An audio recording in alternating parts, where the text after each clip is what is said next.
Assalamualaikum warahmatullahi wabarakatuh. Ini adalah video penunjang mata kuliah pemrograman Piranti Bergerak 3 di sesi kelima.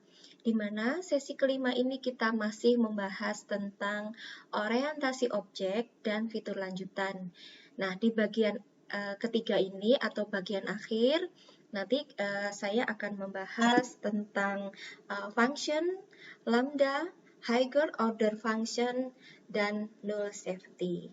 Oke, baik. Selanjutnya saya akan menjelaskan bagian pertama dulu, yaitu tentang function.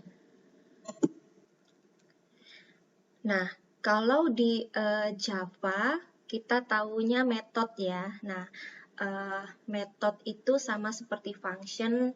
Kalau di Kotlin kita bilangnya function, tapi kalau di Java kita bilangnya method. Jadi function sama seperti method. Nah, silahkan dilihat di contoh codingan yang pertama ini, fun sum x.2 int, y.2 int, tutup kurung, titik 2 int, kurung kurawal, return x plus y. Nah, pada contoh ini, kita sudah mendefinisikan sebuah fungsi yang sudah diberi nama dengan sum atau sum. Nah, di sini terdapat dua parameter yang diinputkan, yaitu x dan y, di mana x dan y ini sama-sama bentuknya atau tipenya integer, gitu ya. Nah, fungsi ini akan mengembalikan nilai yang juga kebetulan tipenya integer juga. Jadi, kalau yang dua ini adalah inputannya, kalau yang terakhir ini adalah nilai yang dikembalikan atau outputnya. Nah, outputnya berupa apa? Yaitu pengembalian antara kedua parameter tersebut, yaitu penjumlahan dari X dan Y. Nah, fungsi ini akan mengembalikan nilai yang dikalkulasi dengan satu ekspresi. Oleh karena itu, kita bisa mengubahnya dengan satu perintah saja, satu baris perintah saja, atau satu function yang bisa diringkas dalam satu baris saja, yaitu caranya dengan menghilangkan bracket ya. Ini bracketnya bisa dihilangkan atau kurung kurawalnya, dan bisa digantikan dengan tanda sama dengan. Silahkan diperhatikan di contoh yang kedua ini ya. Nah, di sini fun sum kurung buka x.2 int, y.2 int kurung tutup. Nah, di sini tanda bracket atau kurung kurawalnya tidak ada, tetapi digantikan dengan tanda sama dengan, dan nilai yang dikembalikan atau outputnya langsung dituliskan setelah tanda sama dengan. Nah, di dalam Kotlin kita juga bisa menentukan argumen secara default. Nah, argumen yang ditentukan secara default contohnya bisa dilihat di codingan yang ketiga ini. Di sini langsung ya, di sini dibuat defaultnya adalah 10. Nah, bisa seperti itu di Kotlin. Oke, lalu untuk memanggil fungsi tersebut kita juga bisa menggunakan pendekatan tradisional. Oke, kita lihat di sini ya. Untuk memanggil fungsi function, gitu ya, bisa kita gunakan, lihat dengan codingan yang pertama ini ya. File total sama dengan sum 2,7. Ini Anda juga bisa memanggil fungsi dari kelas lain ya, yang dengan cara mendeklarasikan instance dari kelas tersebut dan kemudian memanggil fungsinya seperti contoh seperti ini. File total sama dengan class name, jadi kita memanggil kelas lain ya. Titik sum 2,7. Nah, seperti itu. Function pada Kotlin selalu mengembalikan sebuah nilai value. Jadi ketika Anda tidak menentukan value yang akan dikembalikan, maka secara otomatis fungsi tersebut akan mengembalikan unit atau yang kita kenal sebagai void pada Java, gitu ya. Jadi coba perhatikan contoh fungsi yang memiliki tipe pengembalian unit karena tidak mengembalikan nilai yang signifikan. Nah, ini contohnya ya.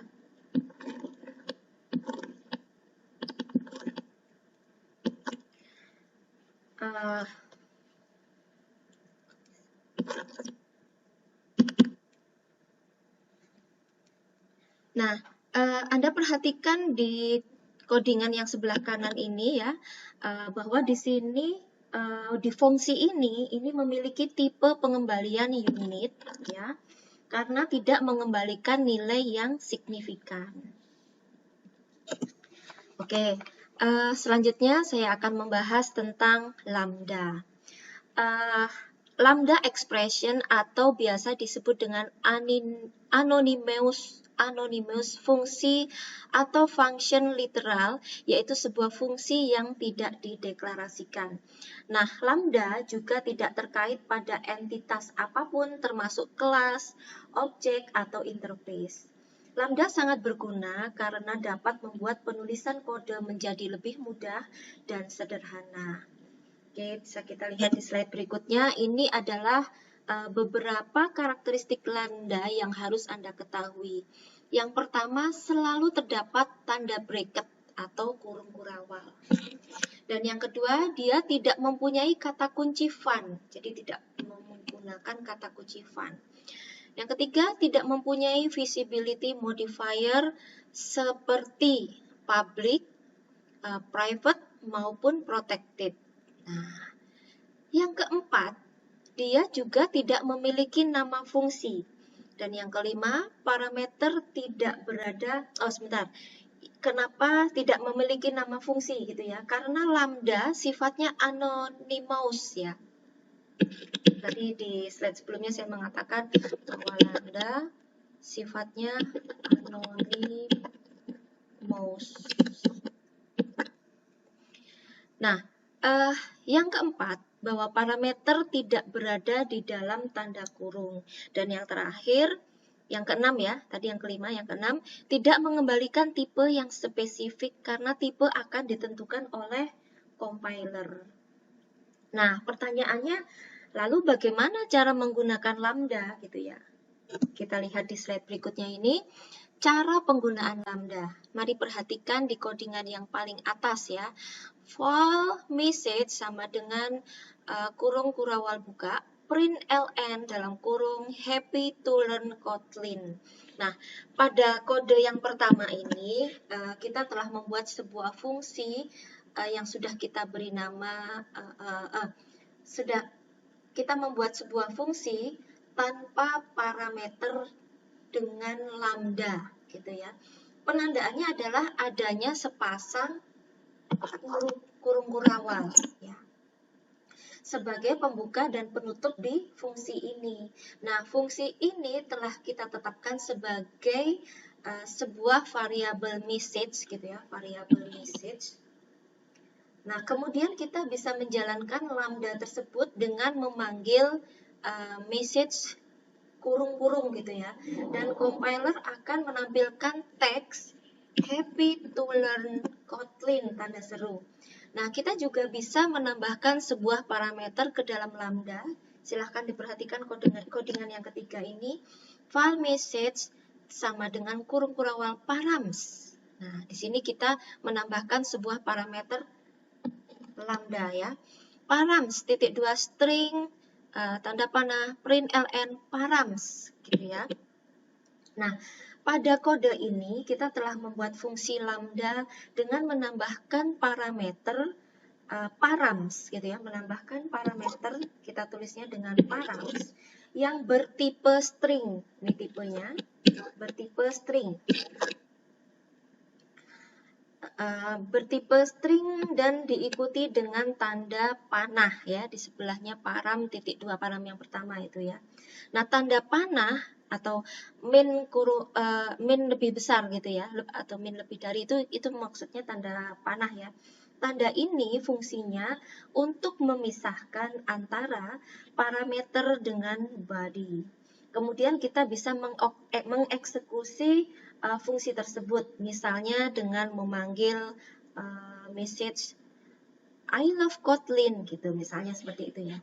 Nah, Untuk menambahkan beberapa parameter dapat menggunakan tanda koma sebagai pemisah. Jadi kalau parameternya lebih dari satu ya seperti ini, seperti di codingan yang terakhir, di sini file hitung luas sama dengan kurung kurawal A.2int. Oke, ini parameter yang pertama. Kemudian ada parameter yang kedua, B.2int. Nah, ini bisa kita gabung ya dalam satu perintah. Namun untuk membedakan antara parameter satu dengan lainnya bisa kita pisahkan dengan tanda koma. Terdapat dua parameter dengan tipe integer dari fungsi lambda ini ya, yang dari codingan terakhir ini. Kita bisa menggunakan fungsi tersebut misalnya dengan memanggil hitung luas 2,3 gitu ya misalnya, berarti 2 kali 3 nantinya ya.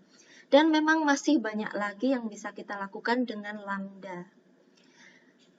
Jika Anda mengembangkan suatu aplikasi Android, pasti tidak asing dengan interface, satu interface yang kita sebut dengan set on click listener ya.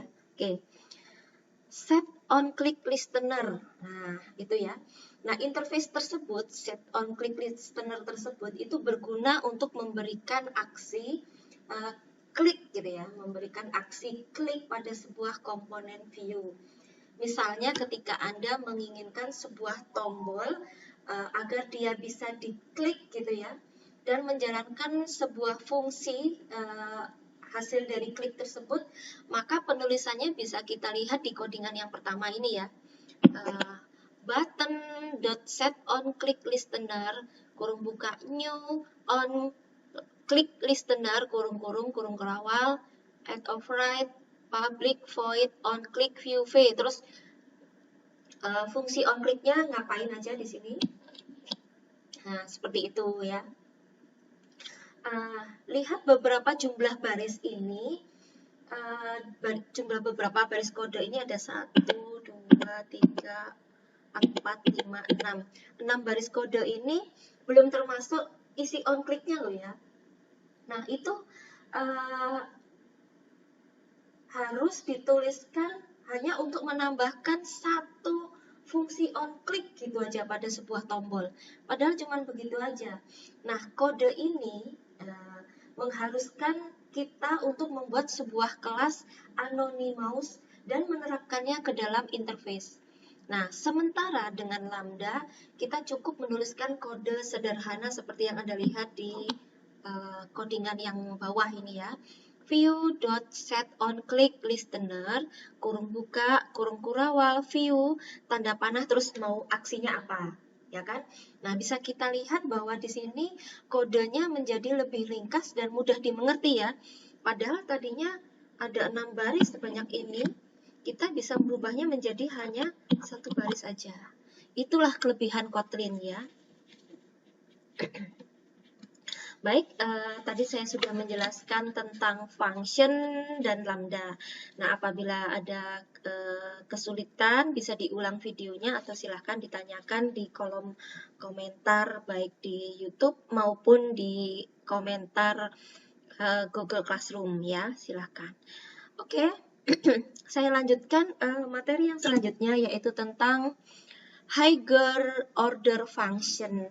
Nah, semua fungsi di dalam Kotlin merupakan first class function, yang artinya fungsi tersebut dapat pertama disimpan dalam sebuah variabel maupun struktur data. Dan yang kedua, dilewatkan sebagai argumen, dan yang ketiga dikembalikan dari sebuah higher order function lainnya. Ya. Nah, apa sih higher order function itu gitu ya? Higher order function adalah fungsi yang menggunakan fungsi lainnya sebagai parameter, menjadikan fungsi sebagai nilai kembaliannya ataupun keduanya. Ya.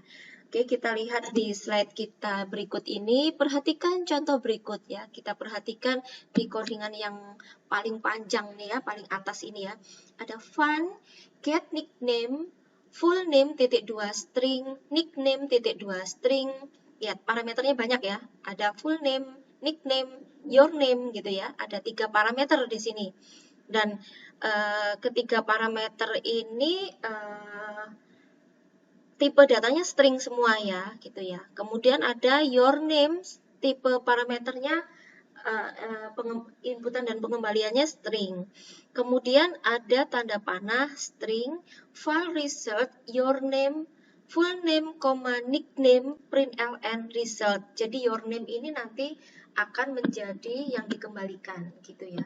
Dan yang diinput adalah full name dan nickname. Nah, fungsi get nickname ini ya, find get nickname ini merupakan sebuah higher order function, di mana fungsi tersebut menjalankan fungsi lain sebagai salah satu parameternya. Nah, fungsi lain itu yang mana yang dimaksud gitu ya? Fungsi lain yang dimaksud itu adalah fungsi your name ini, gitu, yang merupakan sebuah lambda. Nah, sekarang kita akan mencoba untuk mengakses higher order function tersebut, gitu ya. Pertama, buat lebih dahulu sebuah lambda expression, ya. Ini ada lambda, kita membuat lambda expression yang nantinya akan kita jadikan sebagai parameter ketiga dari fungsi get nickname ini, gitu ya. Kita lihat di sini codingan yang kedua, file name titik 2 dalam kurung string, string tanda panah, string sama dengan kurung kurawal real name, hero name tanda panah, my name is $real name, you can call me $hero name. Oke. Nah, setelah ini kita bisa memanggil fungsi get nickname-nya, kita panggil di sini dengan mengisi semua parameter yang dimaksud di atas ini. Ya, misalnya parameter yang ini nanti isinya yang ini. Parameter yang ini isinya ini, gitu ya. Jadi kan ada real name sama hero name, gitu. Nah, bisa kita perhatikan di codingan yang ini adalah kita sudah melewatkan 3 parameter, di mana parameter ketiga merupakan sebuah lambda expression atau literal function. Nah, silahkan dicoba codingan tersebut. Kalau kita coba nanti seperti ini ya cara menuliskannya di Playrank Kotlin itu ya, yang sebelumnya Anda gunakan. Coba di sini ada find get nickname gitu ya. Kemudian full name, string, jadi lengkapnya seperti ini. Kemudian nanti di bawahnya function get nickname ini kita lanjutkan dengan find main args array string kurung kurawal file name string tanda panah string real name hero name. Nah, ini nanti kita beri tanda petik my name is ini ya. Langsung bisa kita panggil di bagian bawahnya get nickname seperti itu. Nanti kalau ini dijalankan maka hasilnya akan seperti ini tampilannya ya. Nah, selain itu kita juga bisa melewatkan lambda secara langsung di dalam higher order function seperti di slide berikut. Nah, selain itu kita juga bisa melewatkan lambda secara langsung di dalam higher order function. Silakan diperhatikan di codingan yang pertama ya. Get nickname, Dini Wahyu, Dince, real name, hero name, tanda panah, my name is $real name, you can call me $hero name. Nah, kode ini kalau dijalankan akan menampilkan hasil yang sama seperti sebelumnya gitu ya, seperti yang sebelumnya di slide sebelumnya ini ya, akan menghasilkan yang seperti ini. Nah, atau Anda juga bisa menggunakan cara lain, yaitu dengan menempatkan parameter ketiga sebagai body, ya, parameter ketiga sebagai body dari fungsi tersebut. Nah, jadi ini kalau kita lihat di sini kita tambahkan kurung kurawal dan real name, hero name-nya itu dia keluar dari kurung kurawal seperti itu. Nah, dengan demikian kesimpulannya higher order function memungkinkan kita untuk menuliskan kode secara lebih deklaratif. Oke, ini tentang higher order function. Jika masih ada kesulitan, silakan diulang videonya atau bertanya melalui kolom komentar ya, silahkan. Baik, saya akan lanjutkan materi saya yang terakhir di orientasi objek dan fitur lanjutan di bagian ketiga, yang di bagian akhir ini adalah sub bahasan yang akan kita bahas ya. Oke, null safety. Nah, sebagai seorang programmer, jadi ya kalau Anda ini seorang programmer, terutama yang sering menggunakan bahasa pemrograman Java gitu ya, pasti nggak asing dengan null point exception atau kita sebut dengan NPE atau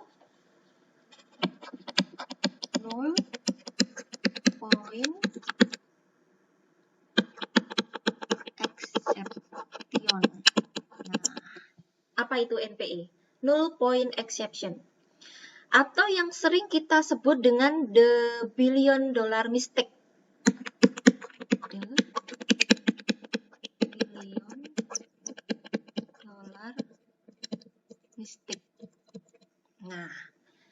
Nah, NPE atau null point exception ini mengharuskan kita untuk selalu mengecek gitu ya.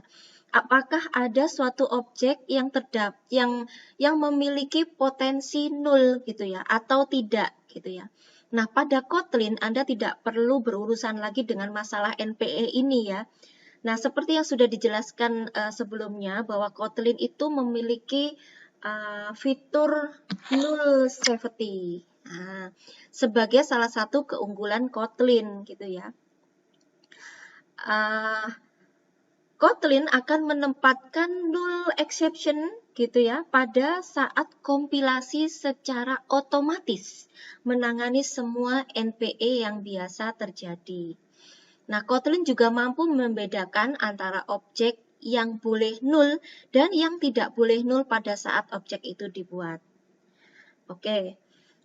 Di sini saya punya contoh ya. Dengan demikian bisa dipastikan bahwa Kotlin itu aman dari NPE.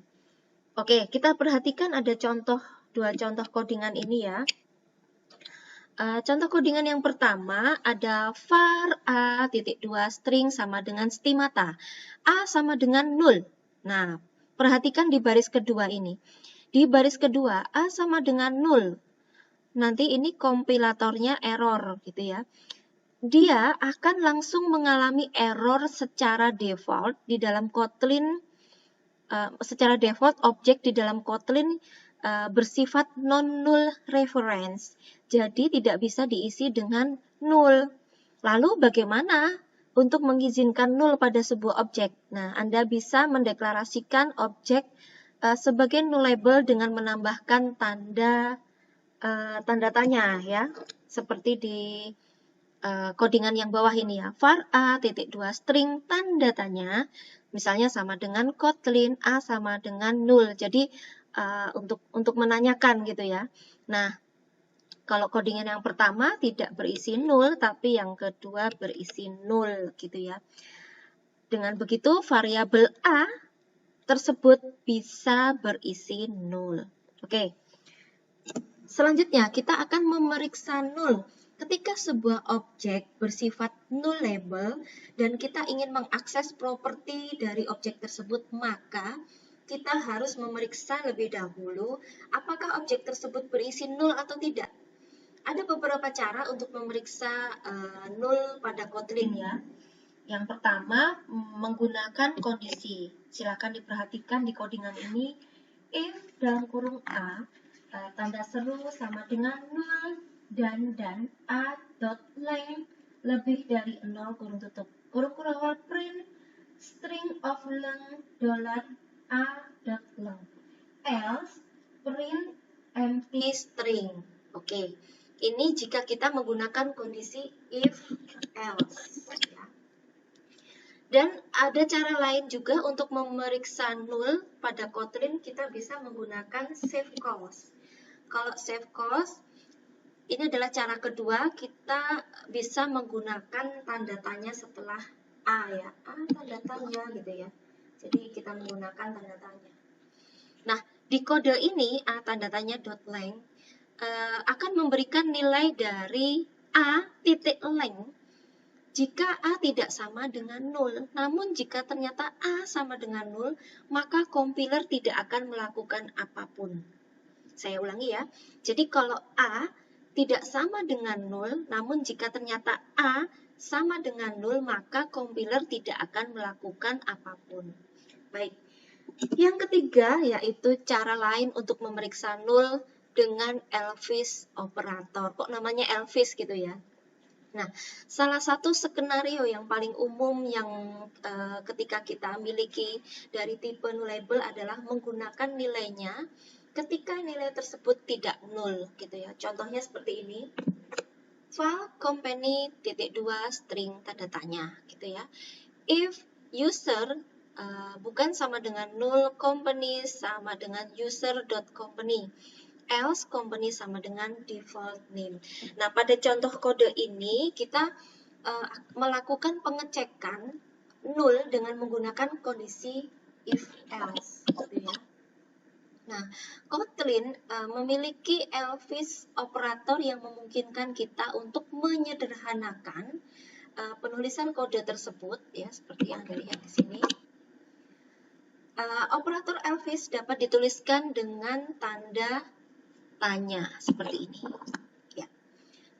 Ini contohnya seperti ini. File name .2 string sama dengan user.company tanda tanya tanda petik default name. Jika user.company tidak bernilai 0, maka operator Elvis akan mengembalikan nilainya ke dalam variabel name. Namun jika user company bernilai 0, maka default name yang akan dikembalikan. Oke, sekarang cara yang keempat atau cara yang terakhir dari pengecekan 0 yaitu negasi-negasi operator atau tanda seru operator ya. Cara ini tidak disarankan tetapi ya. Kenapa? Karena akan memaksa suatu objek menjadi non-null. Ingat ya, ini yang terakhir ini yang negasi operator ini memaksa suatu objek menjadi non-null dan akan mengakibatkan NPE. Ini akan mengakibatkan NPE jika nilai dari objek tersebut adalah 0. Nah, contohnya bisa Anda lihat di sini, file B sama dengan A tanda seru dot length. Nah, jika nilai A-nya ini adalah 0, maka compiler akan menghasilkan NPE. Nah, selain itu, kita juga bisa memeriksa 0 dari sebuah collection dengan menggunakan fungsi filter not null ya, yang ini. Filter not null. Tujuannya apa? Tujuannya yaitu untuk menghilangkan 0 dari sebuah collection. Nah, silahkan diperhatikan di codingan ini ya. File nullable list .2 list kurung sudut int tanda tanya kurung sudut sama dengan list of 1,3,0,7,9 ya. File int list .2 list kurung sudut int kurung sudut sama dengan nullable list.filter not null kurung-kurung gitu ya. Nah, dari codingan ini dari nilai dari int list, nilai ini dari int list ini, nilainya nanti akan muncul 1, 3, 7 dan 9. Ya, kenapa kok begitu? Karena yang 0 tidak ditampilkan. Baik. Materi untuk object oriented atau orientasi objek dan fitur lanjutan sudah berakhir sampai di sini. Nanti di pertemuan selanjutnya kita bisa langsung praktik Kotlin untuk mengembangkan aplikasi Android-nya. Kita nanti pakai Android Studio. Saya sih harapannya pakai versi yang terbaru ya, yang 4.0.1. Tapi jika memang tidak ada ya seadanya aja nggak apa-apa, cuman nanti bisa diikuti materinya dengan saya gitu ya. Oke, sekian dulu. Semoga ini bisa dipelajari dengan baik. Sekian. Wassalamualaikum warahmatullahi wabarakatuh.